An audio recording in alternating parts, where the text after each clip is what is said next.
Tak ada lagi? Pas, belum ada berucap lagi? Berucap, baik, terima kasih. Terima kasih Datuk Yang di-Pertua. Oh, salah tulis. Boleh, silap. Tak apa, saya boleh. Siapa saya panggil kalau Selangor, lepas nanti bagi. Baik, terima kasih. Okey ya. Kawan-kawan bagi laluan Datuk Yang di-Pertua. Terima kasih Datuk Yang di-Pertua. Terima kasih sahabat-sahabat yang berhormat yang beri laluan. Baik. Saya turut mau berbahas tentang rang undang-undang Jawatankuasa Etika Hakim 2008 ini, Datuk Yang di-Pertua.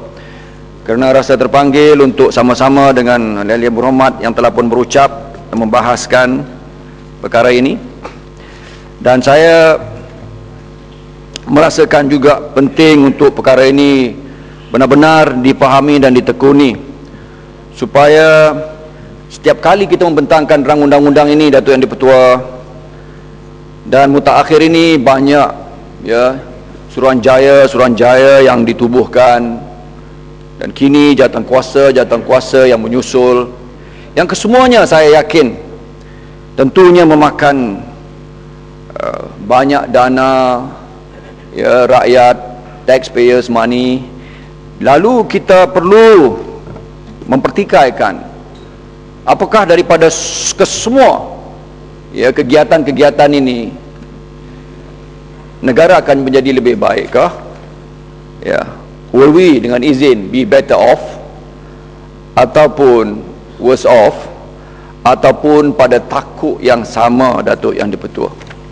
Ini perkara yang cukup penting untuk kita pertikaikan ya.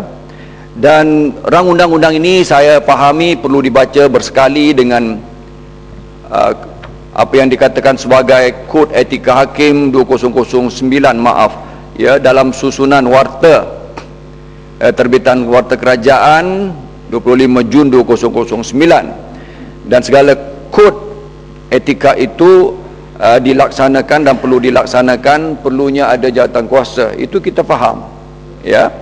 Dan selain daripada apa yang diperuntukkan dalam Perlembagaan 125 pun penjelasan ya. Yang berhormat Kuala Selangor, terima kasih Datuk Yang di-Pertua.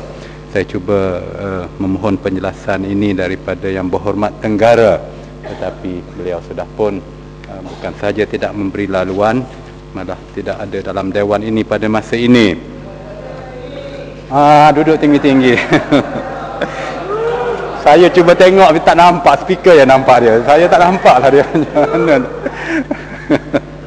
Yang dia kata tak ada hukuman dalam rang undang-undang jawatankuasa ini. Yang Berhormat Kuala Selangor dengan amat tepat sekali mengatakan bahawa kita kena tengoknya bersekali dengan kod ini. Dalam kod ini, Datuk Yang di-Pertua, ada bahagian 5 sanksi, jenis sanksi 16.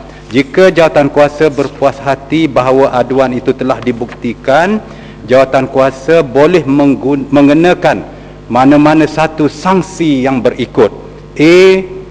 Merekodkan teguran terhadap hakim itu, atau B. menggantung hakim itu daripada jawatannya bagi apa-apa tempoh yang tidak melebihi 1 tahun. Jadi inilah hukuman-hukumannya Datuk Yang di-Pertua dan Yang Berhormat Tenggara. Soalan saya untuk penjelasan daripada Yang Berhormat Kuala Selangor ialah apa akan berlaku jika dalam perbicaraan yang dia bukan panggil dalam inquiry atau siasatan jawatankuasa etika hakim ini, akhirnya daripada pertuduhan kepada jawatankuasa etika ini didapati kesalahannya benar-benar tinggi, benar-benar besar, yang melebihi tugas jawatankuasa etika, tetapi sudah sampai ke tahap ianya boleh dikenakan hukuman pecat ataupun turun pangkat ataupun hukuman-hukuman yang lebih tinggi daripada itu. Apa yang jawatankuasa ini kena lakukan? Terima kasih. Terima kasih Datuk Yang di-Pertua. Terima kasih Yang Berhormat Tumpat. Soalan ini perlu ke saya jawab, Datuk Yang di-Pertua? Saya pula menjadi pengurusi ini.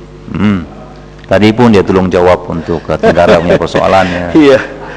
Saya terus terang memandangkan bahawa saya memahami daripada peruntukan-peruntukan ini, di mana bidang kuasa jawatankuasa ini adalah term of reference-nya adalah selain daripada pemecatan seorang hakim daripada jawatannya yang diperuntukkan dalam pasal 3 perkara 125 Perlembagaan Persekutuan. Persoalannya tatkala berlaku siasatan, ya, dan dakwaan dan segalanya, didapati bahawa akhirnya ia kembali kepada persoalan pemecatan. Jadi saya kira di sana ada sedikit conundrum, satu lompang yang tidak, ya, satu loophole yang tidak diperuntukkan oleh jawatankuasa etika hakim ini. Maka saya kira perkara itu dalam banyak rang undang-undang pun masih sentiasa ada conundrum ataupun loophole seperti ini yang perlulah ditangani bila datang waktunya. When you come to cross the bridge, you address it. Saya kira begitu, Datuk Yang di-Pertua. Kalaupun jawapan itu mungkin jawapan yang belum pasti betul, tetapi itu cubaan saya. Penjelasan. Penjelasan. Ya, ya. Saya baru datang daripada Mahkamah Tinggi, di mana keputusan ada dibuat mengenai cabaran yang berhormat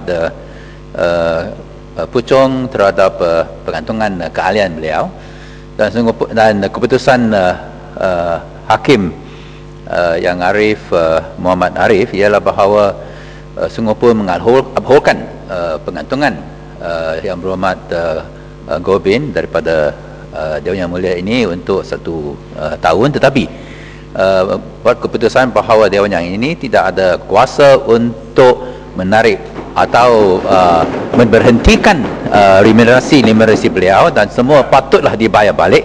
Adakah Yang Berhormat pun bersetuju bahawa dalam kes Yang Berhormat Batu Gajah di mana beliau pernah digantung 6 bulan,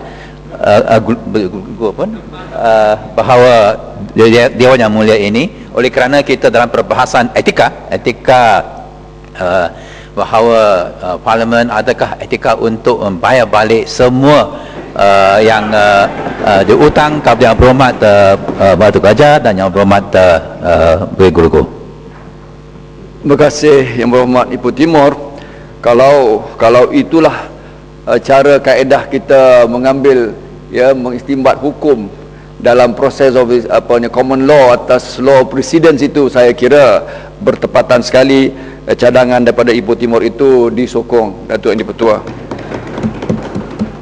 Apapun saya terus membahaskan rang undang-undang ini kerana saya pun belum masuk gear lagi sebenarnya. Ya, Datuk Yang di-Pertua, negara sangat-sangat berhajatkan, ya, sangat-sangat berhajatkan kepada penambahbaikan, ya, integriti institusi kritikal negara, Datuk Yang di-Pertua. Cukup berhajatkan sedemikian, kerana mutakhir ini, khususnya institusi judisiari ataupun kehakiman ini mengalami kereputan, ya, mengalami tanggapan persepsi yang negatif bukan hanya daripada masyarakat setempat, bahkan masyarakat antarabangsa. Dan paling kita khawatiri kalau ia menjejaskan persepsi golongan ataupun kelompok bisnes yang justru kerana itu menanggapi, ya, bahawa ada masalah perceptions di negara kita ini. Sewajarnya juga, ya, saya sebutkan betapa dalam penurunan 3 notch, 3 tangga, ya, kedudukan competitiveness daripada laporan World Economic Forum itu kepada kedudukan yang cukup mengaibkan kita hari ini. Antara punca sebab utamanya adalah apa yang dikatakan sebagai masalah dalam institutional framework, ya, yang tentunya bersangkutan dan yang tentunya melibatkan institusi-institusi judiciary, ya, seperti juga yang lain, ya, seperti SPRM, seperti MC, Malaysian Communication dan Multimedia Commissions, ya, semuanya merupakan institusi-institusi kritikal negara. Lalu Datuk Yang di-Pertua, saya mengambil perbahasan ini dengan rasa penuh tanggungjawab. Maka dengan kata lain, kita perlu sama-sama memerhatikan, ya, daripada kedua-dua ahli parlimen di sebelah sana dan di sebelah sini. Persoalan ini bukan persoalan